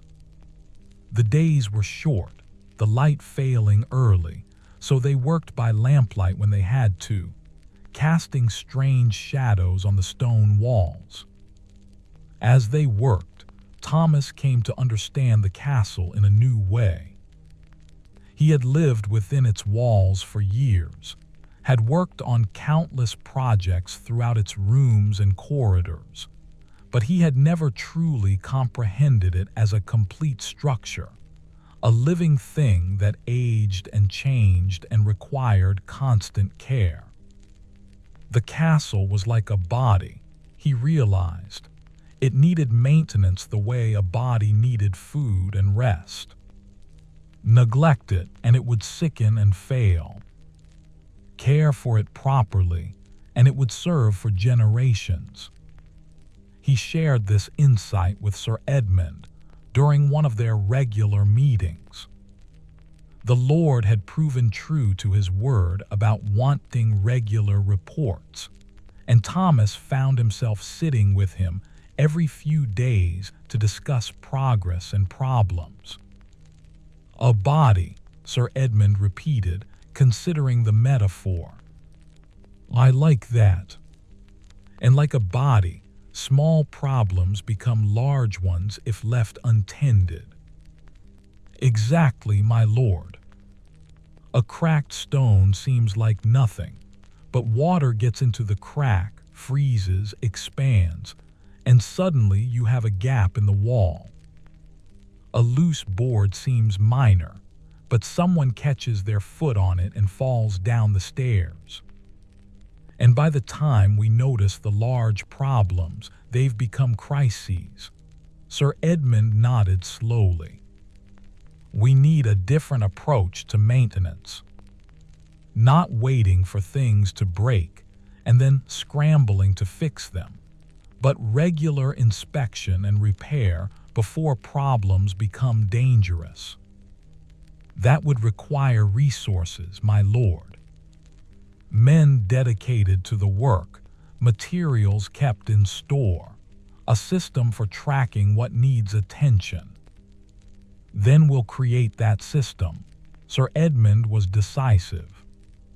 When this immediate crisis is past, I want you to work with Geoffrey to develop a proper maintenance schedule. Every structure in the castle inspected at regular intervals, repairs made promptly, records kept. You'll oversee the carpentry work. Robert can oversee the masonry. We'll make this castle safe and keep it that way. It was an ambitious vision, and Thomas felt both honored and daunted by it. He was just a carpenter, not an administrator or a planner. But Sir Edmund seemed to have faith in him, and he was determined not to betray that trust. The winter deepened. The days after Christmas were the coldest Thomas could remember, with temperatures so low that water left standing overnight froze solid. The castle's wells had to be carefully tended to prevent them from icing over. The moat was a sheet of ice thick enough to walk on, which was both useful. It made accessing the base of the garderobes easier, and worrying, given that it meant the drainage system couldn't function properly. Despite the cold, the work continued. Thomas and his crew became fixtures throughout the castle, always visible somewhere with their tools and materials, always making noise with their hammering and sawing. The household grew used to them, learned to work around the disruptions they caused. Some people complained about the inconvenience, but most seemed to understand that the work was necessary, especially after what had happened to Alice. Thomas saw Alice's father once more during that winter, at the village church on a Sunday. John was there with his family, and Thomas noticed how the man seemed to have aged years in a matter of weeks. His shoulders were more bowed, his movements slower. But when their eyes met across the church, John gave Thomas a small nod. Not forgiveness exactly, but perhaps acknowledgement. Perhaps acceptance that Thomas was doing what he could. It was more than Thomas felt he deserved, but he held onto it anyway. Margaret turned 13 that winter, and Thomas was struck by how much she had grown. She was no longer a child, but becoming a young woman, thoughtful and capable. She had been helping Eleanor more with the household work, but Thomas noticed she often watched him as he worked, asking questions about what he was doing and why. One evening she approached him directly. "Father, could you teach me properly? Not just the simple sanding and such, but real carpentry." Thomas looked up from the hinge he was repairing, surprised. "It's not common for girls to learn trades like this, Margaret." "I know, but I'm good at it, aren't I? You've said so yourself. And there's nothing I'd rather do." Her dark eyes were serious, earnest. "I don't want to just marry and keep house. I want to make things that matter, that last." Thomas thought about it, about the difficulties she would face as a woman trying to enter a male-dominated trade, about the scorn and resistance she would encounter. But he also thought about her skill and her genuine interest, about the way her face lit up when she mastered a new technique. "All right," he said finally. I'll teach you properly. But you have to understand it won't be easy. People will mock you, will say you're trying to be something you're not meant to be. You'll have to work twice as hard as any boy to prove yourself. I don't care, Margaret said firmly. I want to learn. So she became his second apprentice, working alongside Will when her other duties allowed. Will, to his credit, didn't seem to mind having a girl working beside him. If anything, he seemed to appreciate having someone to talk to who understood the work. And Margaret proved herself quickly, her careful attention to detail and her willingness to listen making her a natural student. Alina had mixed feelings about it. I worry for her, she confided to Thomas one night. The world isn't kind to women who step outside their expected roles. I know, Thomas said. But would you have her deny who she is, what she's capable of, just to fit expectations? No, Alina admitted. No, I suppose I wouldn't. I just wish the world were different. So do I. By mid-February, they had completed repairs on all 17 of the most seriously deteriorating garderobes. Each one had been thoroughly inspected, the stonework repaired or replaced where necessary, new wooden seats installed, and the drainage systems improved. Thomas had also developed a maintenance schedule for them, monthly inspections, with any problems noted and addressed immediately. But the work was far from finished. There were still dozens of other repairs to be made throughout the castle, problems they had identified but not yet addressed. The list was daunting, but Thomas worked through it methodically, prioritizing by safety and urgency. One task that weighed on him particularly was returning to the East Tower garderobe where Alice had died. It had been sealed since the accident, the damaged shaft temporarily boarded over, but now it needed proper repair. Thomas had been putting it off, dreading the return to that place, but it couldn't be avoided forever. He waited for a day when Alina could come with him. He didn't explain why he wanted her there, but she seemed to understand. She left the children with her father and accompanied Thomas to the tower, climbing the narrow stairs in silence.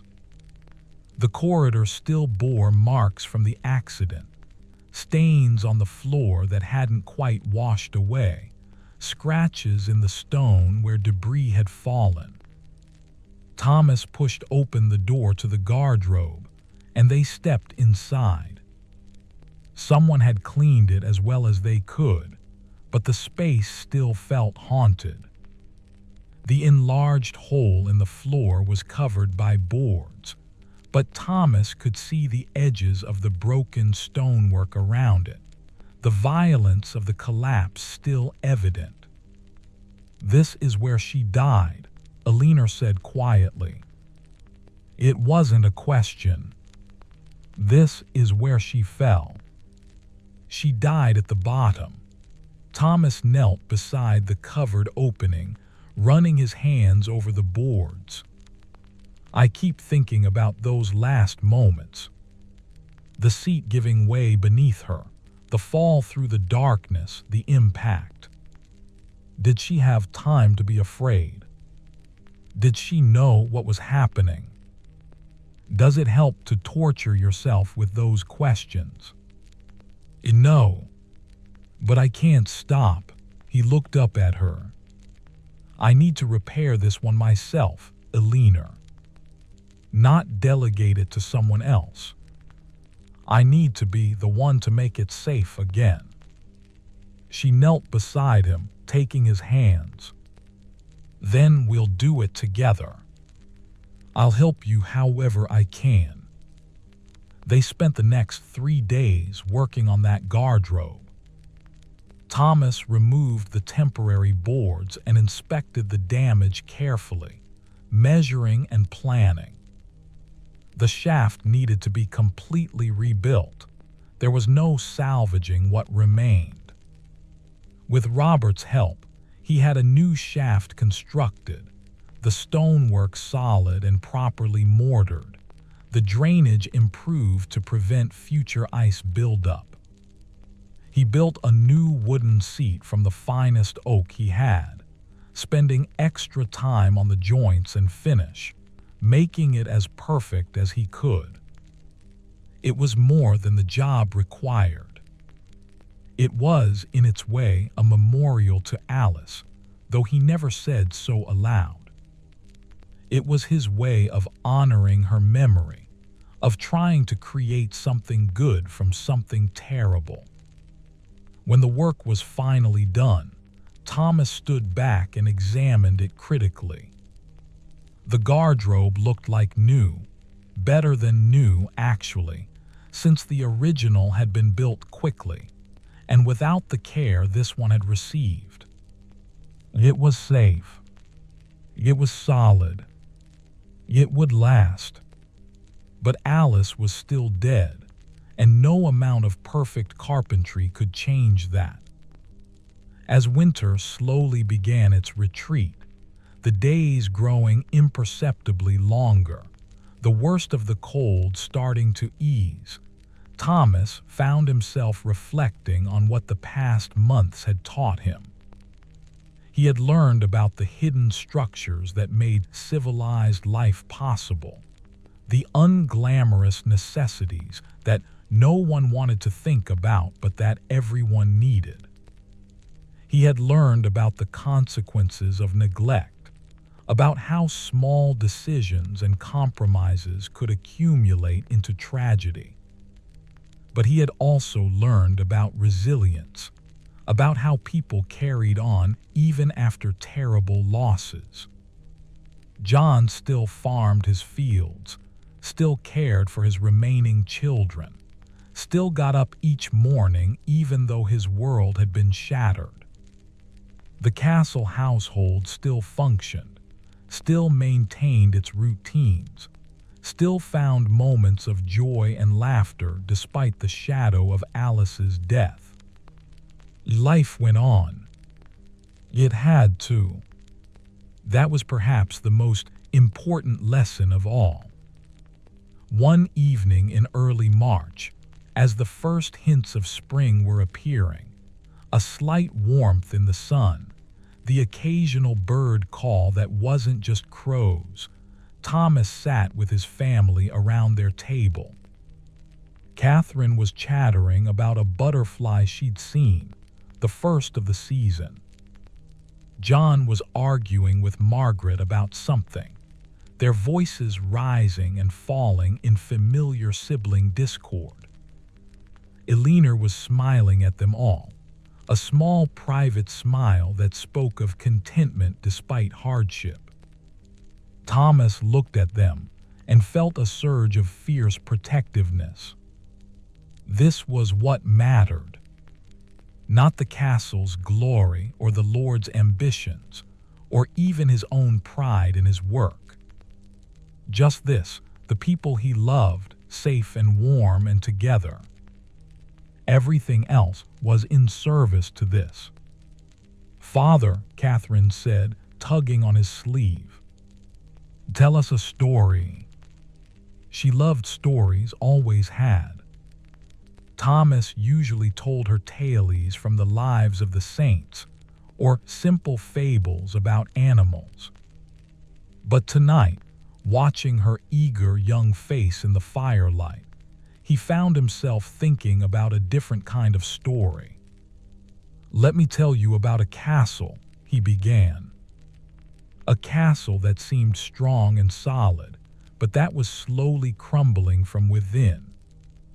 He told them about the winter, though he simplified it for Catherine's sake, turning it into a tale about brave workers who fought against time and cold to keep people safe.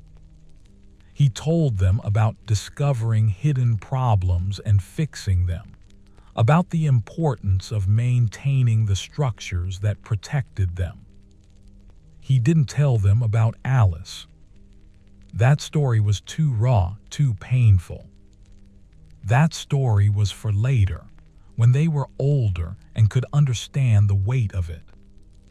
When he finished, Margaret said thoughtfully, "So the moral is that you have to take care of things properly, even the parts no one sees." "Especially the parts no one sees," Thomas agreed. "Those are often the most important." That night, lying beside Eleanor in the darkness, Thomas felt something he hadn't felt in months, a sense of peace, or if not quite peace, at least acceptance. He couldn't change what had happened. He couldn't bring Alice back or erase John's grief or undo his own mistakes. But he could learn from it. He could be more careful, more thorough, more insistent on doing things right even when it was inconvenient or expensive. He could be better. "What are you thinking about?" Eleanor asked softly. "About the future," he said. "About the maintenance system Sir Edmund wants to establish. About teaching Margaret properly. About all the work still to be done." He paused.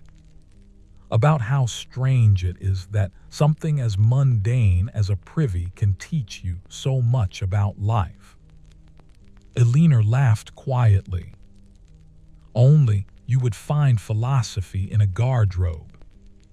"Someone has to." He pulled her closer. "The world needs people who pay attention to the unglamorous necessities, who make sure the hidden structures are sound. Otherwise, everything falls apart."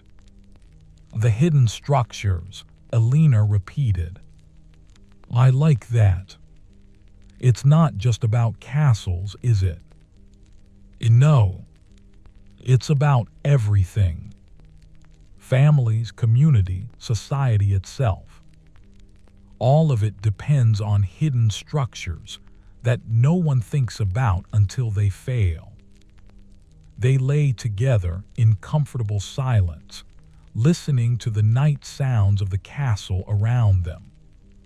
Somewhere a dog barked. Somewhere a door creaked shut. The sounds of life continuing, of the mundane miracle of daily existence. Thomas woke the next morning to find that spring had truly begun its arrival. Weak sunlight filtered through the shutters, and when he stepped outside, the air carried a hint of warmth that hadn't been there the day before. The ice on the eaves was dripping, creating a rhythmic percussion that spoke of thaw and renewal. He made his way to his workshop as usual, but his step felt lighter somehow. The weight he'd been carrying hadn't disappeared. He knew it never truly would, but it had shifted, become something he could live with rather than something that crushed him.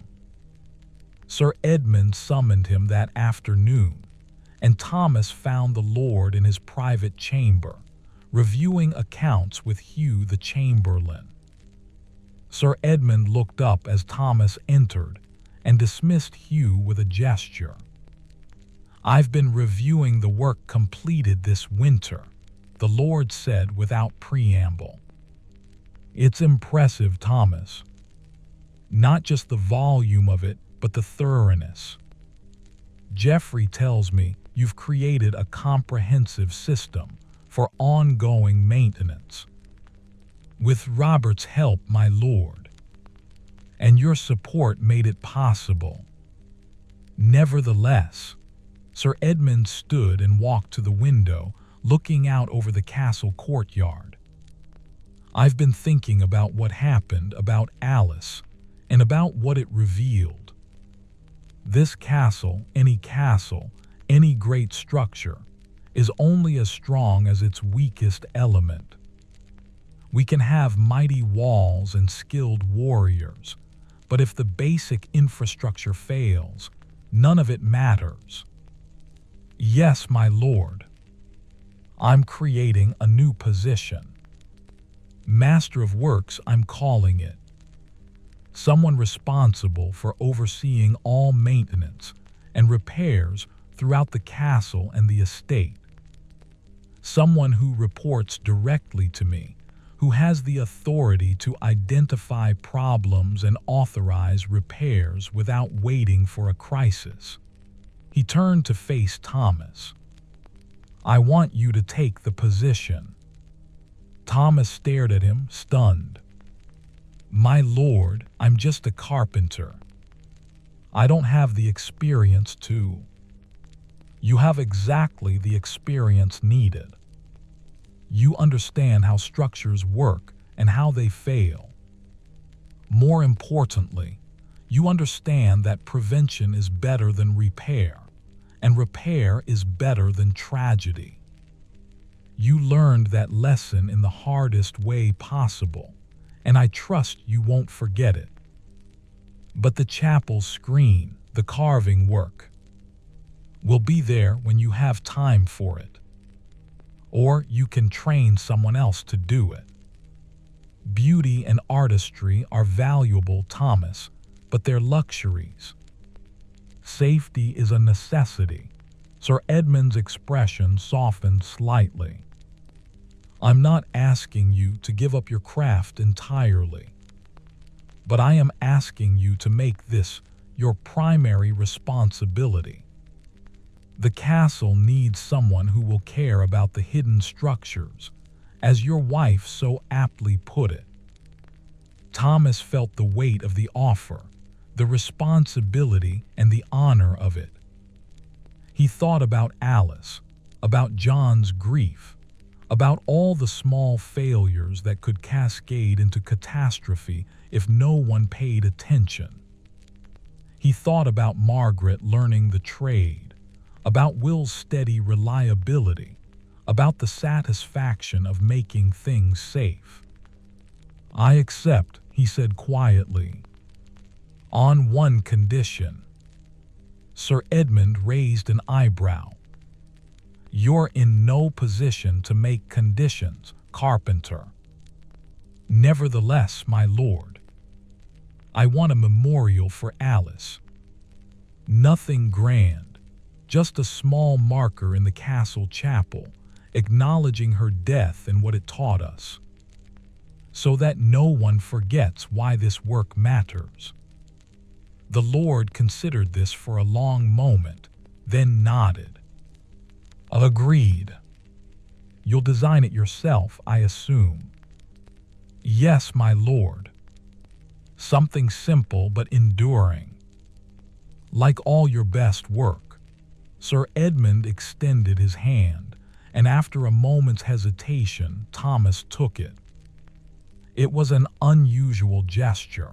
Lords didn't typically shake hands with tradesmen. But then again, this was an unusual situation. Thomas left the chamber with his mind spinning. Master of Works. It was a position of genuine responsibility, of trust and authority. It would change everything about his life and work. But as he thought about it, he realized it felt right. This was what he was meant to do, not just create beautiful things, but maintain the structures that kept people safe. He went home to tell Eleanor, and found her in the kitchen with Margaret, teaching their daughter to make bread. They looked up as he entered, and something in his face must have told them he had news. What's happened? Eleanor asked. He told them about Sir Edmund's offer, about the new position and what it would mean. When he finished, there was a moment of silence. Then Margaret said, So you'll be teaching me not just carpentry, but maintenance and inspection as well. If you want to learn it." "I do." Her expression was serious, determined. "Someone needs to carry on the work after you." "Why shouldn't it be me?" Thomas looked at Elena, who shrugged with a small smile. "She's your daughter. Stubborn and idealistic, just like her father. I'm not sure whether to be insulted or complimented by that." "Both," Elena said firmly. "Always both."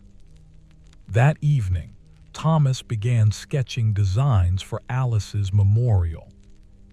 He wanted something that captured not just her death, but the lesson it taught, the importance of attending to the unglamorous necessities that made life possible.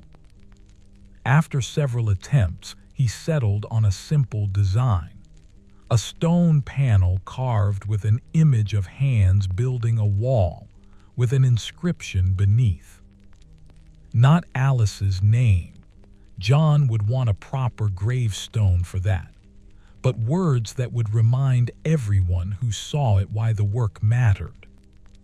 He showed the design to Sir Edmund the next day, and the Lord approved it immediately. "Commission it from Robert," Sir Edmund said, "and place it where people will see it regularly, in the main corridor perhaps, where the household passes daily." Over the following weeks, as winter finally released its grip and spring truly arrived, Thomas began his new role.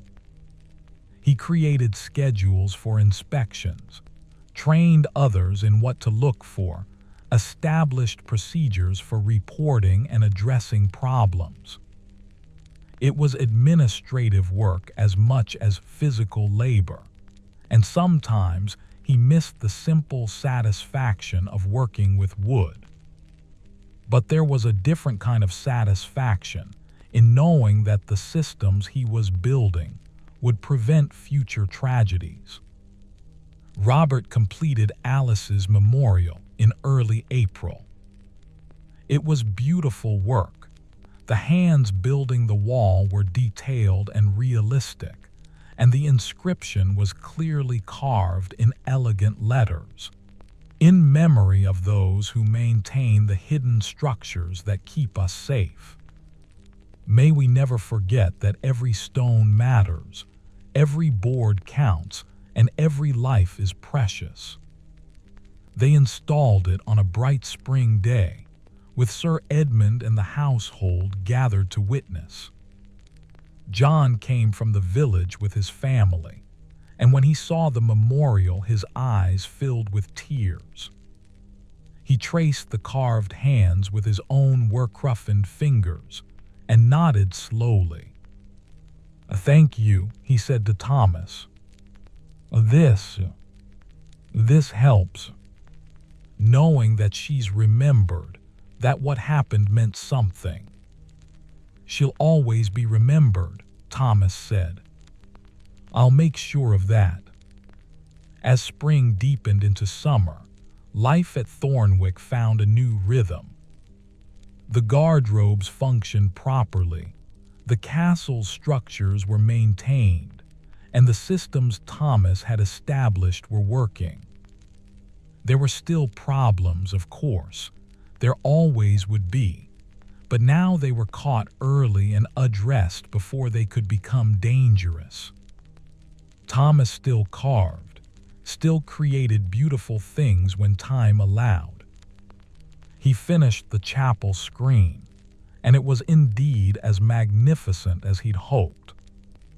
But he took more pride in the maintenance logs he kept, in the schedules he'd created, in the small repairs that no one noticed because they prevented problems rather than responding to them. Margaret continued her apprenticeship, learning not just carpentry but the broader skills of maintaining a castle's infrastructure. Will proved reliable and capable, and Thomas began to trust him with more complex work. Together, the three of them formed the core of what would become Thornwick's permanent maintenance staff. Eleanor watched it all with quiet satisfaction. "You've found your calling," she told Thomas one evening. "Not just making things, but taking care of them. Keeping people safe." "Someone has to," he said. "And I learned the hard way what happens when no one does." Years would pass. Thomas would grow older, would train more apprentices, would see his children grown and have grandchildren of their own. Margaret would indeed become a skilled carpenter, one of the few women to achieve that status, and would eventually succeed her father as master of works. The systems Thomas created would be refined and improved, would spread to other castles as other lords heard of Thornwick's approach to maintenance. But he never forgot that winter, never forgot Alice or the lesson her death had taught him. Every time he inspected a garderobe, every time he examined a beam or tested a stone, he remembered. And he made sure that everyone who worked under him remembered too. Because in the end, that was what mattered. Not the glory or the recognition, not even the beautiful things he'd created. What mattered was the hidden structures, the unglamorous necessities, the work that kept people safe. What mattered was learning from tragedy and making sure it never happened again. The garderobe in winter had indeed held a deadly secret, that neglect and expedience could kill as surely as any sword. But from that tragedy had come wisdom, and from wisdom had come change. The castle's privies were now the best maintained in England, a fact that would have seemed absurd if it weren't so deadly serious. Thomas would tell this story to his grandchildren years later when they asked about his work. He would tell them about Alice, about the collapse, about the lesson learned at such terrible cost. And he would tell them the most important part, that every structure, no matter how humble or hidden, mattered. That the work of maintenance and care was as noble as any other. That preventing tragedy was better than responding to it. "Remember," he would say to them, as twilight gathered and the fire burned low, "remember that civilization rests on hidden structures, on the work of people who pay attention to things others ignore, on those who understand that every stone matters, every board counts, and every life is precious." And in the chapel at Thornwick, Alice's memorial would stand for centuries, a reminder carved in stone of a winter's deadly lesson and the carpenter who learned it. A reminder that even in the darkest tragedies, there could be meaning, if only we were wise enough to see it and brave enough to act on it. The castle endures. The systems hold. The work continues. And somewhere, perhaps, a young girl's spirit rests easier, knowing that her death meant something, that others were saved because of what was learned from her loss. This is how we honor the dead, not just with words or monuments, but with action. Not just with memory, but with change. Not just with grief, but with determination that their suffering will not be meaningless. Thomas understood this in the end. And in understanding it, he found a measure of peace and a purpose that would sustain him through all the years to come. The winter passed. Spring returned. Life continued, and the hidden structures held firm, maintained by careful hands and mindful hearts, keeping safe all those who sheltered within Thornwick's ancient walls. May we all learn, as Thomas did, that the work we do matters, even when no one sees it, even when it's unglamorous, even when it's difficult. May we remember that prevention is better than tragedy, that care is better than neglect, and that every life is precious beyond measure. Rest now, dear traveler, with this story to keep you company through the night. Rest knowing that somewhere, someone is paying attention to the hidden structures that keep us all safe. Rest in the knowledge that even in darkness, there can be light, and even in tragedy, there can be meaning. Sleep well.